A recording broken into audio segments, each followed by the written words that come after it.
know, sitting here in a room full of Olympians and other athletes like my husband, you look at the power of sport. He was a punter.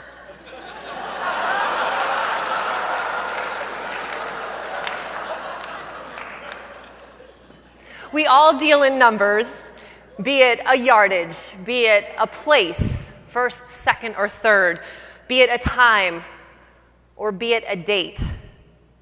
March 12, 1996 was the final day of Olympic trials of the 96 games, and I had qualified in 5 events. I was pretty stoked. I felt like when I woke up, I was going to feel like an Olympian.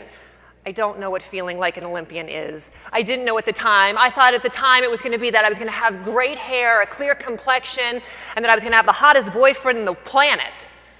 And actually, none of that happened. So I had asked some other Olympians, well, when did you feel like you were an Olympian? And I had asked someone, and they said, well, it was actually when I drove through, Summer Sanders. She said, when you drove through the Olympic Village, that's when I felt like I was an Olympian. So Thursday, July 18th, was opening ceremonies of the 1996 Olympic Games, and I still hadn't felt like the Olympian that I wanted to, because as we were going through the gates, someone started talking to me, and I missed my moment. So I waited, and I see that everyone's getting all dressed up in weird outfits, and Janet Evans was there, and Janet Evans has been to the Olympics since the beginning of time, and so I had asked her, Janet, what are you guys doing? And she speaks slowly to me because she knows that I went to school on an athletic scholarship, not academic. And she said, Amy, we're going to the opening ceremonies because the Olympics start tomorrow. Okay, have fun. Now, when you have your moment that you feel like you're an Olympian, I will warn you not to be shaving your legs when you do so. If you remember, NBC had all these promos saying 10,000 days till the start of the Centennial Olympic Games in Atlanta. Well, I decided to start shaving, which swimmers do, and I thought I'm going to go watch my friends at the opening ceremonies, whatever that is. Turned on the TV, and NBC was running an ad that said, tomorrow, Amy Van Dyken takes on the world in the 100-meter freestyle. What the? That was my moment. Friday, July 19th, 1996 was the first day of the Olympics. My first race, the 100-meter freestyle, I got 4th. I was excited, except I collapsed on the deck with leg cramps, and they said, we'll let you know how Amy Van Dyken is doing. Just so you know, because no offense, NBC still hasn't broken through. I'm doing fine. So thank you. Friday, July 25th of 1996, it was the women's 50-meter freestyle, and this was my baby. Leading up to this in the games, I had won the 100-meter butterfly, the 400 freestyle relay, and the 400 medley relay. So I looked at myself and I said, well, I have some cute earrings and a necklace. Well, why don't you go get one more and make a cute pair of cufflinks? Why not? And I remember they sat us in a room with everybody in the ready room, swimmers, everybody, you guys know what we're talking about. And I'm sitting there next to this person that I'm about ready to beat the tar out of for an Olympic gold medal, and I didn't know why. Again, I'm not smart. So I took my chair and I spun it around in front of her, and as I did that, I thought, oh God, I don't speak Chinese. So what am I to do? Now I'm there. I sat there and stared at her for a half an hour. We went out and we swam, and I won. And I didn't know the implications that that was going to have until I saw my coach, John T. Skinner, bawling like a baby. It had been many days that I wanted to make him bawl, but to see it actually happen was so gratifying. And I didn't really realize what the ramifications of that was until Channel 9 in Denver, Colorado, those of you guys who have ever been there know, they said, Amy, we're going live in 30 seconds. Can you come on live with us? And I said, well, I don't need to warm down. I'm done. Sure, why not? And they said, Amy, how does it feel to break the record? And I said, well, it was a great race, had a great start, a great finish, blah, blah, blah. And they said, no, you're the first American woman to win 4 gold medals and 1 Olympics. Again, I preface, if you're going to have a moment, practice. Shut up!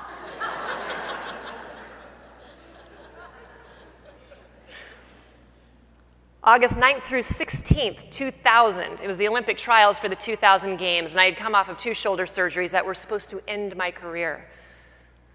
And I qualified for 3 more events to be an Olympian. And man, was I stoked. I couldn't even control myself. You would have thought that it was making the Olympic team for the very first time.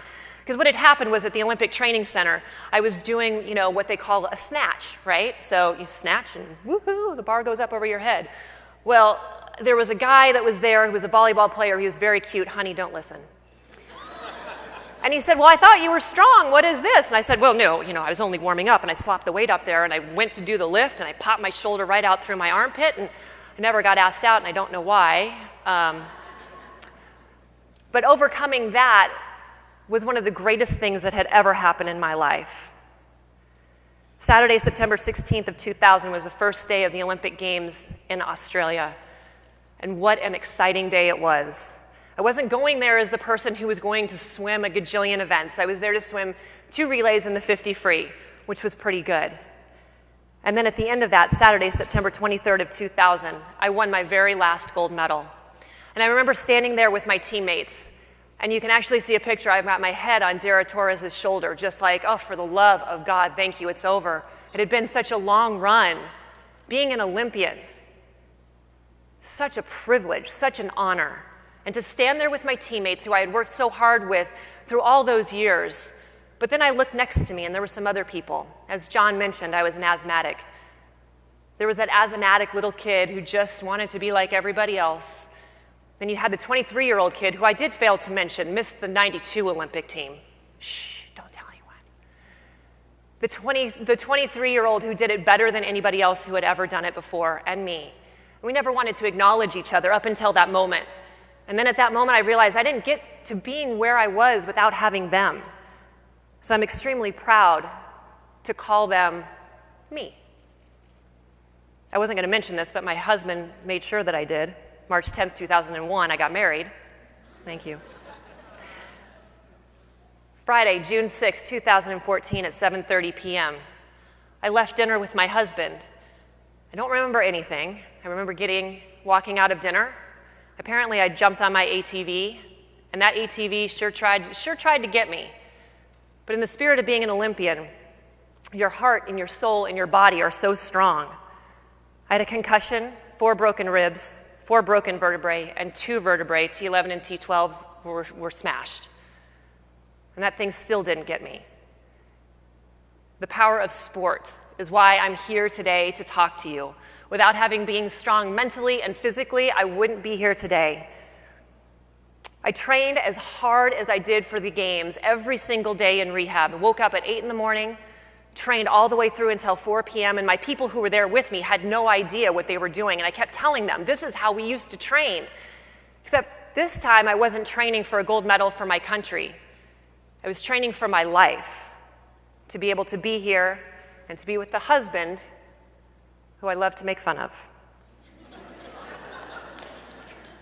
Christopher Reeve once said, now bear with me, the concussion makes it so that I have to have my Samsung and read this for you. Thank you.